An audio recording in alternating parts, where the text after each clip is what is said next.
मुलुकको कार्यकारी प्रत्यक्ष कि संसदबाट निर्वाचित?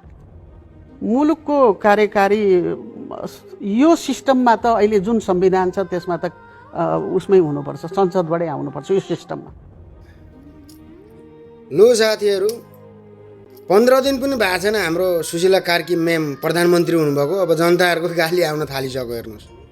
अब जनताहरूले किन यत्रो आन्दोलन गरे त? जेएनजीहरूले जनताहरूले चाहिँ तलबाट कार्यकालीन प्रधानमन्त्री चाहिँ चुनावमा जिताएर पठाउने भनेर चाहिँ यत्रो आन्दोलन भयो।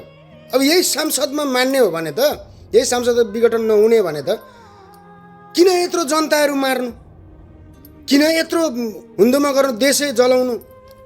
मेरो चाहिँ बुझाइ साथी हो, संसद विघटन हुन जरुरी छ। संसद विघटन हुनु पर्यो।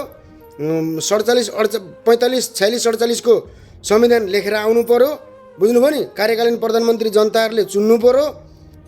यही नै संसद विघटन भएन भने त यिनै चोरहरू आउने हुन्, यिनै फटा नेताहरू आउने हुन्। अनि किन यत्रो जनताहरू मारिराख्नु, यत्रो आन्दोलन गरेर किन यत्रो देशै जलाउनु?